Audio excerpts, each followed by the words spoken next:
My name is Elvis Rodriguez. I'm a 26-year-old sculptor here at Rhode Island College. I'm going to be graduating with my B.F.A in sculpture and a B.A in graphic design, and I am this year's senior award winner. So here we have my 3 sculptures. So these 2 sculptures came first. These were done in 2021 during pandemic time when classes weren't allowed to come back into school. So and during this time as well, I started going to the gym, believe it or not. I started going to the gym, and that was a big, for me, it was a big eye-opener, going to the gym and seeing people, the way they twist their bodies, the way they move, different fat rolls, when people roll over to their side, you see different rolls come about. So I kind of wanted to emphasize that. Another inspiration behind these 2 also were kind of genitalia-esque type stuff. This one's called Sack, which is a metal rod with 2 plaster pieces inside of it. I created the metal framework first, knowing that something was going to get filled inside of it. At the time, I didn't know what yet. I thought it was just going to be a regular balloon, and then Bill came up with the idea and was like, what if we put plaster inside of it? And I was like, you know what? Let's do it. Let's do it. So I had this giant, I don't even know, 50-inch giant balloon, and it was a whole process. I was sitting down on the floor holding the balloon while Bill poured the plaster inside of it. And then once we had the balloons, we pushed it against these metal bars and then clamped it to a board so it didn't fall out. And then these kind of lumps just happened naturally. This lump right here, which is my favorite, that was unintentional. That I had no idea that was gonna happen. The balloon just slipped right through it. And I was like, that is perfect. Please don't pop. I was just hoping the balloon didn't pop. So it just happened to be the way it came out, and I'm obsessed with it. I love it. And then I decided to add these kind of eaten away pock marks. For me, I have that phobia that has to do with the holes, and this makes me very unsettling. So I like to face my fears in my art, and I made a sculpture that has a lot of that inside of it. I wanted to keep the plaster stark white, and I know plaster absorbs water over time, so I kept this outside for I want to say 6 months at my house, just letting the rust kind of run into the plaster and kind of soak it up, so you have that staining effect with it. Kind of the same thing with that one as well. In my earlier work, I would be heavily inspired by plant life, vegetal life. So this one I call the onion. It's an unofficial official name. That's the way I describe it, and everybody calls it the onion, so I'm like, it's the onion, that's the name of it. Yeah, it's the same kind of process. I made this metal frame first, and I knew I wanted to have plaster in the middle of it, but I had no idea what was gonna happen with it, because plaster just does its thing. It's a liquid form with a balloon, and I just kind of popped the balloon and through the top and just let it kind of sit there.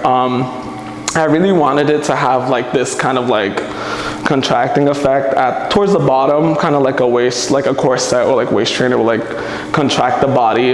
These 2 works have to do with the body and how the body can contract and move, and these lumps just kind of appear on your body as you contort them. So for this piece, this was a part of my latest collection that has to do with religious figures. So this one's specifically based off of a reliquary which holds holy relics, and as a gay man, me and religion, it's kind of a back and forth battle. It's just a battle. And my family comes from a religious background, so it's something that I have to deal with every day growing up, and get told that, being who I am is a sin. So I wanted to create these religious artifacts for myself, since if nobody else is going to make it for me, I'm going to make it for myself, because I can, because I'm a sculptor.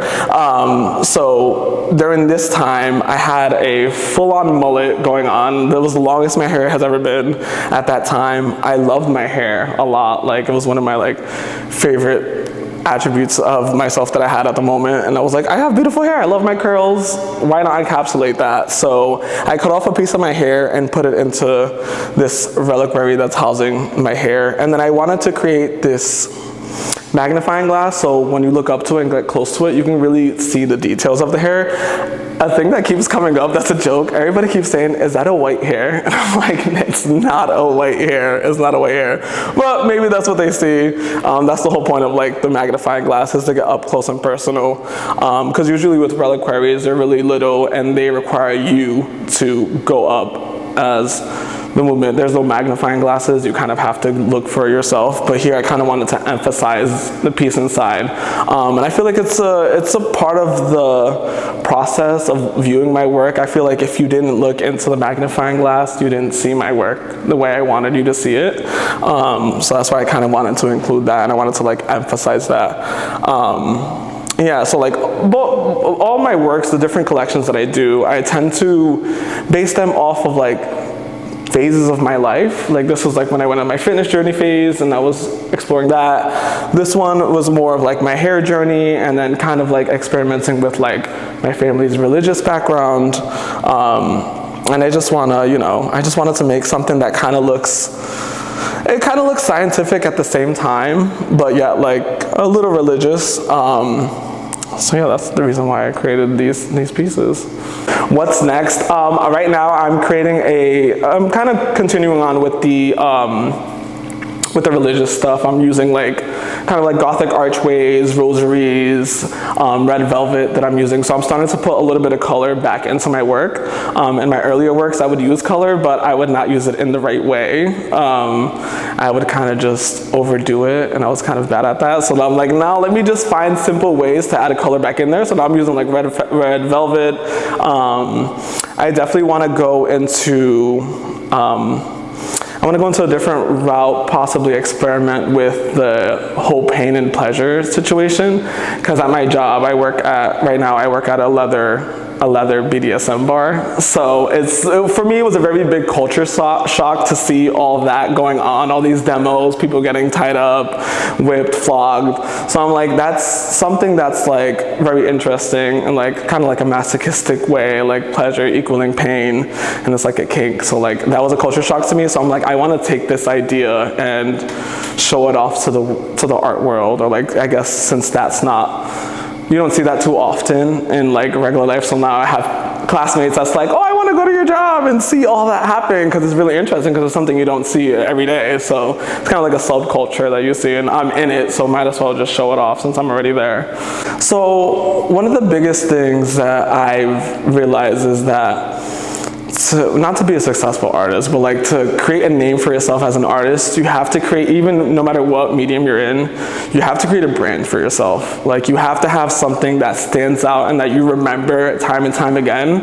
So for me, like I use these plaster pieces, but plaster keeps coming up again and again, and I have like these bundles that kind of have testicular forms, and I keep using those forms again and again. So now when you see like plaster and metal, a lot of people already could like pin, oh, that's Elvis's work. Or if you see like this like ribbing or like boning, the lining, that's Elvis's work. The manipulation of the rods and the curving of the rods keeps showing up again and again. So throughout the years, I kind of tried to stick to certain things that would like be memorable to people and be like, oh, that's Elvis's work, you know. That's the main thing, and I feel like that's what's really important to other artists that some don't realize that you have to do. But I don't know, to me, I kind of realized it kind of, not early, but I don't know. That's like one of the biggest things I realized, especially towards the end. And I guess that's the reason why I also kind of, I don't want to say that's the reason why I won the senior award, but after seeing all my work together, and I've never seen my work all together, hung up in a room, and I seen it for the first time, and I was like, oh my God. I was like, oh, this is it. This is what I did at Rick. This is what I did. And when you look at it and you go in the room, they all look the same, even though they were done different years. I took a break in 2022 and came back, and the work was still very similar. Yes, I try to up and advance it every single time, adding new things that I've never used before, but still keeping it true to myself and what I'm happy with. But yeah, that's throughout my years at Rick.